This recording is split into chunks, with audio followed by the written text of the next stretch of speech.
The 12 principles define how to make realistic and believable animation regardless of your medium. In this episode, we discuss secondary action.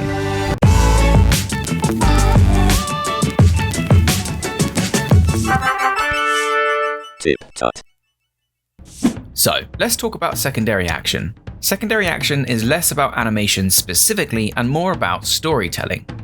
Secondary action is any additional animation that supports and reinforces the primary action of the scene. The primary action is whatever is the most important action of your shot.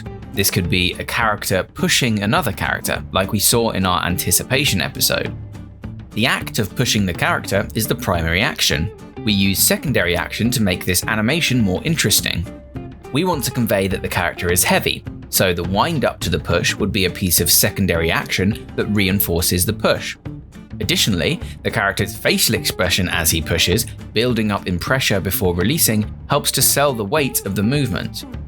Pushing is the main action, the wind up and the facial expression is the supportive and reinforcing secondary action. This character stubs his toe and gets angry. That's the primary action. Adding him hopping up and down, turning red, and fuming smoke from his ears all reinforce the primary action, helping to sell the anger. It's important to note that secondary action is not the same as secondary animation, which it's sometimes confused with. An example of secondary animation is your follow-through and overlap. The head movement is the primary action of the scene, but the hair movement is not the secondary action, it's just good animation. It doesn't support or reinforce the primary action in any way, it's just dependent on it. So let's take this from the ground up, because changing the secondary action can completely change the scene. Let's take a simple action like a character cutting a slice of cake. That's the primary action. Let's give him some character by having him drool as he cuts the cake. The secondary action reinforces his emotion. He's anticipating this cake so much. Now, let's slow the cut down. Then let's add him sticking his tongue out. Finally, let's add drops of sweat. 2 stages of additional secondary action, the facial expression and the sweat, show him really concentrating on cutting this cake. Now, instead, let's have his hand shake as he cuts the cake. Okay, let's have him bite his lip nervously.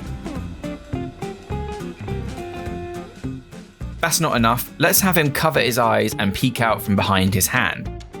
Why is he so terrified of cutting this cake? As you can see, adding secondary action to your scene is super important. It really sets the difference between just an animator and a storyteller. That's it for secondary action. Up next is timing. So make sure you're subscribed and you've rung the notification bell so you don't miss the next episode, and I'll see you next time on TipTut. Higgledy goddamn piggledy, I love all of these level 2 and above members. They are absolutely people that are keeping the channel alive, and if you click that join button below, you'll become a TipTutan yourself, and you too can help save TipTut.